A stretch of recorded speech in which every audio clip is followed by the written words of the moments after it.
नमस्कार साथीहरू, फेरि पनि आज म तपाईँहरूलाई नेप्से एनालाइसिस लिएर उपस्थित भएको छु। छोटो मिठो एनालाइसिस गर्न गइरहेको छु।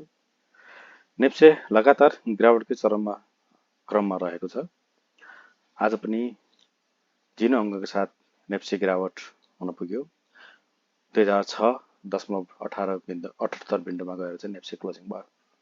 यसले के देखाउँछ त भन्दाखेरि नेप्से को ट्रेन्ड अझै पनि सपोर्ट एरियामा छ। नेप्से घटिरहेको अवस्थामा पनि सपोर्ट जोनमै अडिक भएर चाहिँ अप डाउन तलमाथि गरिरहेको अवस्था देखिन्छ। यसले चाहिँ स्लाइडली अलिकति तल आउन खोजेको हो कि अझै भोलिको दिनमा मार्केट भन्ने सिनारी पनि देखिन्छ। यसले भोलिको दिनमा यदि तल आउन खोजेको खण्डमा चाहिँ कहाँसम्म आइपुग्छ त भन्दाखेरि एकचोटि हामीले सपोर्ट जोनतिर लागौँ। सपोर्ट जोन यसको 1946 रहेको छ। 1946 भन्दा अगाडि चाहिँ हामीले चाहिँ यो 4 मार्च 2024 को लो बिन्दु भनेको 1976 लाई हामीले हेर्नुपर्ने हुन्छ। जबसम्म यो 1976 भन्दा तल क्लोजिङ दिन तबसम्म हामीले नेप्सेमा चाहिँ त्यस्तो नेगेटिभ सेन्टिमेन्ट हाबी नै भएको भन्ने कुरा चाहिँ बुझ्नलाई गाह्रो हुन्छ। यद्यपि हामीले यसो भन्दै गर्दाखेरि चाहिँ अहिले हामीले एकदम पोजिटिभ एरियामा छौँ, जुन चाहिँ तपाईँको चाहिँ सपोर्ट एरिया हो। यो 2006 को 2000 को आसपास रहनु भनेको चाहिँ सपोर्ट एरिया हो। अब हामीले त रिसेन्टली 2018-20 को एरिया जबसम्म पार गरेर चाहिँ मार्केट माथि लाग्दैन, क्लोजिङ गरेर माथि लाग्दैन, तबसम्म हामीले त्यस्तो एग्रेसिभ रूपमा बाई गर्न चाहिँ हामीले सकिन्न। तर हामीले भन्दै गर्दाखेरि चाहिँ जति मार्केट घट्दै गर्छ त्यति नै हामीले चाहिँ पार्सली बरु बाई गर्दा बेटर हुन्छ, किनभने अबको ट्रेन्ड भनेको बुलिश ट्रेन्ड नै हो। यो अहिले जति पनि मुभमेन्ट भइरहेको छ बुलिश ट्रेन्डको साइडवेजतिर मोमेन्टम देखाइरहेको छ, जसले गर्दा हामी भोलिको दिनमा राम्रै आम्दानी गर्न सक्छौँ। हामीले इन्डिभिजुअल रूपमा चाहिँ स्टक एनालाइसिस गरेर लगानी गर्यो भने समग्र रूपमा नेप्सेको ट्रेन्ड केही अङ्कको गिरावट भए तापनि नेप्सेको ट्रेन्ड भनेको अप ट्रेन्ड नै हो। यसलाई हामीले चाहिँ मौकाको रूपमा हेर्नुपर्ने हुन्छ है। बुलिङ्गर ब्यान्डको स्थितिबाट हामीले नेप्सेमा एनालाइसिस गर्दाखेरि के देखिन्छ त भन्दाखेरि बुलिङ्गर ब्यान्डको अप्पर ब्यान्ड, मिडल ब्यान्ड र लोवर ब्यान्ड चाहिँ तल झुकेको छ। यसले लोवर ब्यान्डलाई चाहिँ के सपोर्ट लिन खोजेको हो कि भोलिको दिनमा भन्ने कुरा देखिन्छ, जुन चाहिँ यो 1983 हुन आउँछ। 1983 बिन्दुसम्म चाहिँ हामीले चाहिँ पर्खर हेरेको अवस्थामा चाहिँ बस्नुपर्ने अवस्था देखियो। यसले चाहिँ भोलि नेप्से यही सपोर्टको बिन्दुलाई चाहिँ आधार बनाएर माथि फर्कन्छ कि भन्ने कुरा चाहिँ देखिन्छ। जबसम्म हामीले बुलिङ्गर ब्यान्डको लोवर ब्यान्ड चाहिँ क्रस डाउन गरेर चाहिँ क्यान्डल फर्म हुँदैन, यसरी चाहिँ तपाईँको बुलिङ्गर ब्यान्डको लोवर ब्यान्ड पनि क्यान्डल फर्म हुन्न, तबसम्म हामीले चाहिँ स्टिल हामीले यसलाई चाहिँ पर्खर हेरेको अवस्थामा चाहिँ बस्नुपर्ने हुन्छ। यद्यपि पर्खर हेरेको अवस्थामा बस्नुपर्छ भन्दै गर्दाखेरि हामीले आफूसँग भएका स्टक सबै बेचेर बस्नु भन्न खोजेको होइन। यो जोन, यो एरिया भनेको बाइङ जोन पनि हुनसक्छ, किनभने मार्केट धेरै दिन तपाईँको यही एरियामा चाहिँ बसिरहेको छ। कुनै बेला यो मार्केट वात्त बढेर माथि मिडल ब्यान्डलाई ब्रेक गरेर आउट दिएर चाहिँ जान पनि सक्छ। अप्रिलको महिना हो, मार्केट घटेको हिस्ट्री चाहिँ छैन हामी कहाँ। अप्रिलको महिनामा चाहिँ मार्केट बढेकै हुन्छ। यद्यपि चैत महिनाको क्लोजिङमा हल्का केही सेलिङहरू आउन सक्छन्, जसले मार्केट चाहिँ 1983 वा 1974 1960सम्म आउन सक्ने सम्भावना चाहिँ प्रबल छ क्लोजिङको महिना भएर होइन। यही दिनलाई चाहिँ एकदम एउटा आधार मानेर चाहिँ मार्केट बढेर भोलि 2108सम्म पुग्ने सम्भावना पनि प्रबल छ। त्यसैले पर्खर हेरेको अवस्थामा नेप्सेमा हामीले हेर्न बनिन्छ। बुलिङ्गर ब्यान्डको पर्सपेक्टिभबाट हामीले तत्काल सपोर्टको एरिया भनेको 1983 देखियो। यो 1983सम्म आउन सक्ने सम्भावना देखियो है बुलिङ्गर ब्यान्डको पर्सपेक्टिभबाट। इचिमे क्लाउडको पर्सपेक्टिभबाट अध्ययन गर्दाखेरि क्लाउडभन्दा तल आएर क्यान्डलहरू फर्म भएका छन् र बेस लाइनलाई कन्भर्जन लाइनले चाहिँ क्रस डाउन दिन खोजेको जस्तो देखिएको छ। जुन बेला यो निलो लाइनले पहेँलो लाइनलाई चाहिँ रातो लाइनलाई क्रस डाउन दिन्छ, तब हामीले चाहिँ नेप्सेमा चाहिँ नेगेटिभ ट्रेन्ड हाबी भयो।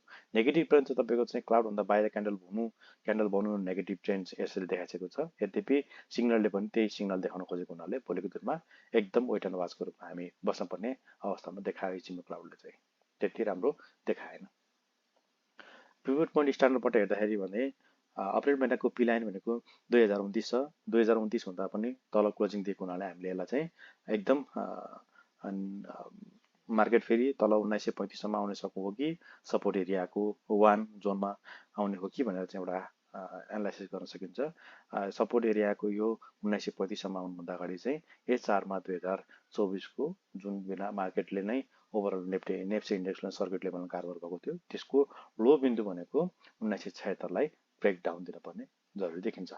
जबसम्म हामीले पिभट पोइन्ट स्ट्यान्डबाट चाहिँ हामीले चाहिँ पी लाइन 2029 भन्दा माथि चाहिँ क्लोजिङ थिएन तबसम्म हामीले चाहिँ त्यति एग्रेसिभ रूपमा बाई गर्न चाहिँ सक्दैनौँ भन्ने कुरो चाहिँ पिभट पोइन्ट स्ट्यान्डले देखाएको छ।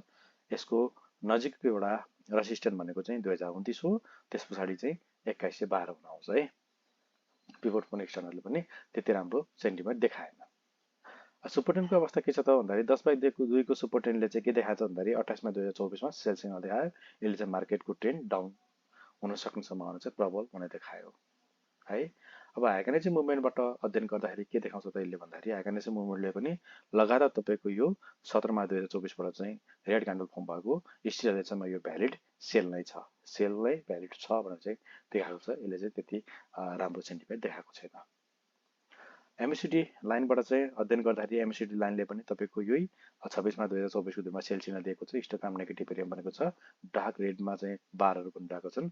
जबसम्म यो हिस्टोग्राम चाहिँ पोजिटिभ एरियामा जिरो लाइन भन्दा माथि जाँदैन र तपाईको यो कन्भर्जन लाइन र बेस लाइन चाहिँ एमएसिडी लाइन र सिग्नल लाइन चाहिँ जिरो लाइन भन्दा माथि फर्कँदैन तबसम्म हामीले यसलाई चाहिँ त्यति राम्रो सेन्टिमेन्ट छ भनेर चाहिँ बुझ्न गाह्रो हुन्छ है।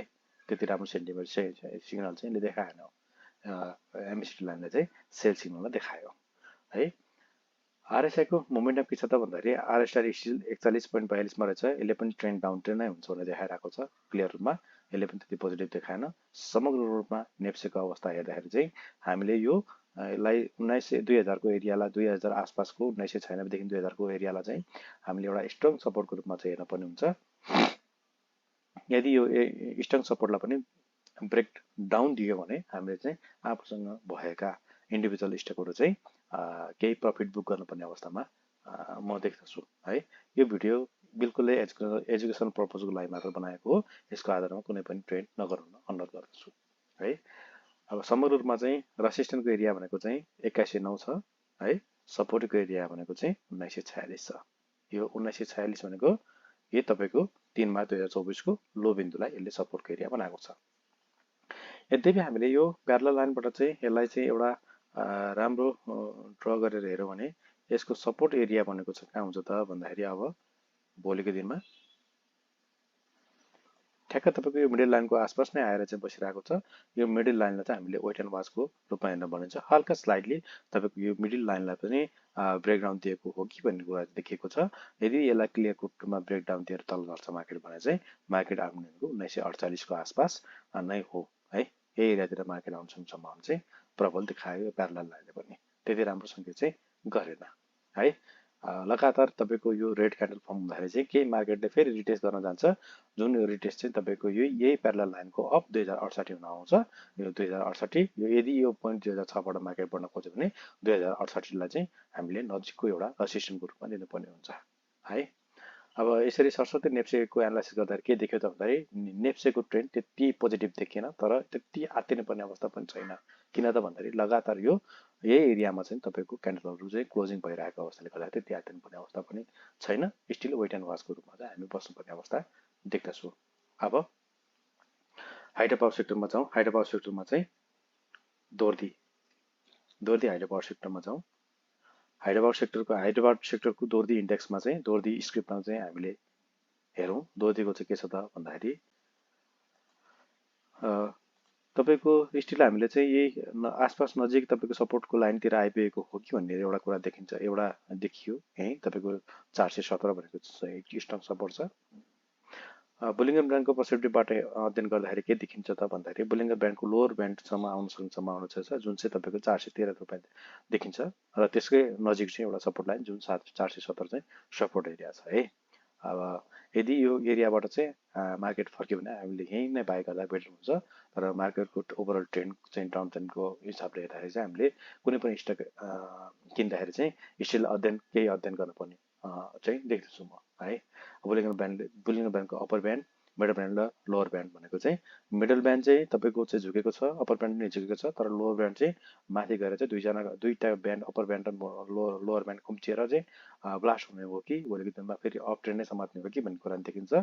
यसलाई चाहिँ क्लियर कटमा हामीले चाहिँ भोलिको दिनमा स्टिल वेट एन्ड वाचको रूपमा चाहिँ हामीले हेर्न पर्ने हुन्छ। बुलिङ र ब्यान्डले चाहिँ दियोस् स्टिल यो 413सम्म आउनुसम्म सम्भावना चाहिँ प्रबल छ अनि देखायो। सपोर्टको एरिया भनेको पनि 417 छ है। रेसिस्टेन्सको एरिया कुरा गर्दाखेरि यदि हामीले चाहिँ यो 417को एरियामा किन्यो भने चाहिँ 479को बिन्दुसम्म हामीले बेच्न सक्ने सम्भावना छ भनेदेखि रिस्क एन्ड रिवार्डको किसिमले हेर्दाखेरि चाहिँ यसमा चाहिँ रिस्क एकदम कम र रिवार्ड चाहिँ ज्यादा देखियो है। आरएसआईको के अरे एमएससीडीको पर्सपेक्टिभबाट हेर्दाखेरि चाहिँ यसले पनि जिरो लाइन भन्दाखेरि तल हिस्टोग्रामहरू बनेको देखियो। हिस्टोग्रामको आरोहरू चाहिँ डार्क रेडमा कम भइरहेको छ।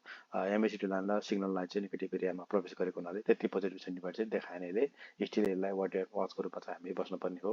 तर बुलिङ्गर प्यानको पर्सपेक्टिभबाट हेर्दाखेरि सपोर्ट एरियामा आएको र यो एरिया चाहिँ हामीले चाहिँ निकै नै सपोर्टको लाइन एरियामा लिनुपर्ने देखिन्छ है। यसले चाहिँ हामीले चाहिँ यो 417 वा 400को आसपास 410को आसपासको बाइङ जोन हो भनेर चाहिँ हामीले बुझ्नुपर्ने हुन्छ।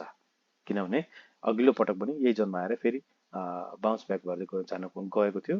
स्टिल अहिले यसलाई नै भ्यालिड गर्छ भने यसमा क्लियर कट डबल प्याटर्न बनाउन खोजेको हो कि भन्ने कुरा देखिन्छ। यसलाई चाहिँ हामीले नजिकको रेसिस्टेन्सको 479 र सपोर्टको बिन्दु भनेको 417 लिएर हामीले स्टकलाई किन्न सक्छौँ।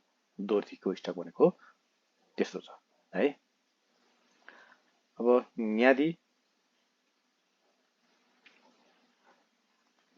स्क्रिनमा जाउँ। न्यादीको अवस्था के छ त भन्दाखेरि न्यादीमा चाहिँ तपाईँको 318 आज राम्रै तपाईँको बुलिस माराजु क्यान्डल बनाएको छ, प्लस 3.58मा गएर क्लोज भएको रहेछ। यसले चाहिँ स्टिल मार्केट चाहिँ माथि बढ्ने हो कि भन्ने सङ्केत गराएको छ। आजको बढाइले गर्दाखेरि चाहिँ हिजो चाहिँ केही नेगेटिभ क्यान्डल बनेको थियो भने आज पोजिटिभ त्यहीमाथि बुलिस माराजु बनेको छ। यसले चाहिँ ब्रेकै दिएर जाने जस्तो देखिन्छ। बुलिङ्गर ब्याङ्कको पर्सपेक्टिभबाट हेर्दाखेरि पनि के देखिन्छ त भन्दाखेरि बुलिङ ब्यान्डको upper band, middle band, lower band भनेको चाहिँ अप्पर ब्यान्ड माथि ठडेको छ, लोवर ब्यान्ड तल झुकेको छ, मिडल ब्यान्ड माथि गएको हुनाले गर्दाखेरि मिडल ब्यान्डलाई सपोर्ट गरेर मार्केट चाहिँ आज माथि बढेको देखियो। यसले चाहिँ बुलिस माराजु हिजोको दिनमा रातो क्यान्डल र आजको दिनमा ग्रिन क्यान्डल भनेको भोलिको दिनमा यसको ट्रेन्ड चाहिँ माथि नै छ भनेर देखाइरहेको छ। यो चाहिँ निकै नै राम्रो हुन सक्ने सम्भावना छ। बारम्बार यो एरियामा आएर ठोकिरहेको छ। हामीले स्टिल यो एरियालाई चाहिँ एउटा रेसिस्टेन्सको एरिया चाहिँ हामीले बुझ्नुपर्ने हुन्छ। यो एरियामा भोलि यो एरियालाई यदि क्लियर कट रूपमा ब्रेकआउट दिएर चाहिँ मार्केट अगाडि बढ्छ भने हामीले यसमा चाहिँ लगानी गर्न उचित देखिन्छ है।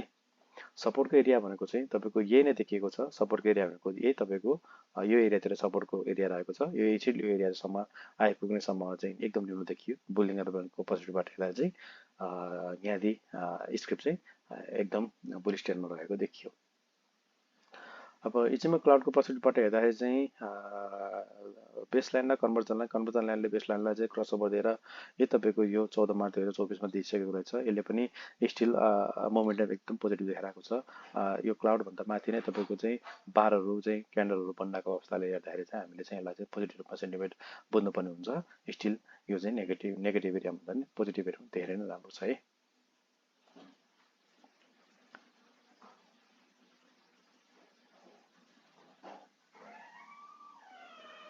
20 दिनको र 50 दिनको मुभिङ एभरेजको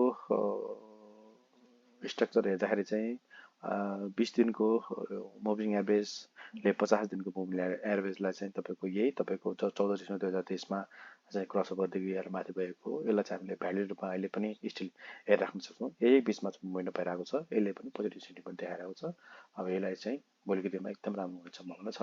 पिभट पोइन्ट स्ट्यान्डबाट हेर्दाखेरि चाहिँ नजिकैको रेसिस्टेन्स भनेको चाहिँ 337 रुपियाँ रहेको छ।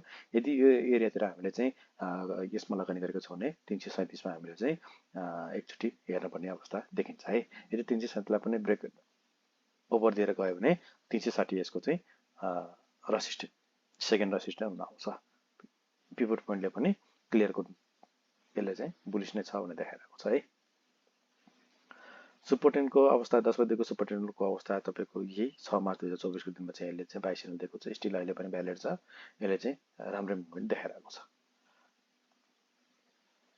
अब एमएससीडी प्रोसिडबाट अध्ययन गर्दाखेरि चाहिँ हिजोको दिनमा चाहिँ हिस्टोग्राम चाहिँ एकदम लाइट ग्रिनमा फर्म भएको थियो। त्यसले केही अलिकति तर्सित बनाएको थियो भने आज चाहिँ अब डार्क ग्रेनमा कमको छ, हिस्टोग्राम पनि पोजिटिभ एरियामा, तपाईँको एमएसडी लाइन र सिग्नल लाइन पोजिटिभ एरियामा भएको हुनाले यसलाई हामीले निकै नै पोजिटिभ मान्न पर्ने हुन्छ। भोलिको दिनमा यो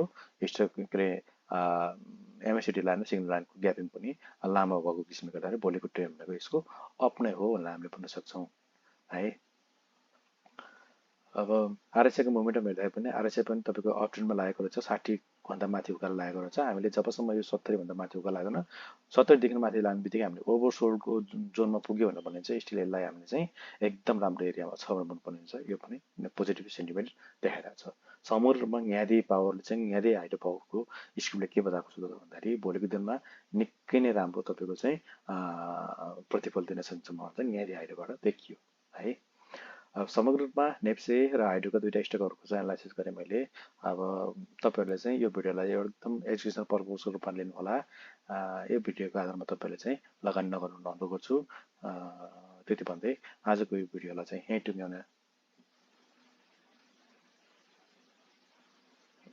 टुङ्ग्याउँछु। भोलिको दिनमा यस्तै भिडियोहरू लिएर तपाईँहरू माझ आउने छु। यो भिडियोलाई चाहिँ माया गरिदिनु होला, मेरो च्यानललाई सब्सक्राइब गरिदिनु होला, लाइक पनि गरिदिनु होला भिडियोलाई। र भोलिको दिनमा कुन स्टकको चाहिँ स्टक एनालाइसिस तपाईँलाई गर्नुपर्ने हुन्छ कमेन्ट मार्फत बनाउनु होला। सकेको प्रयास मैले तपाईँलाई गर्नेछु भन्दै यो भिडियोबाट बिदा हुन चाहन्छु। हस्त नमस्कार।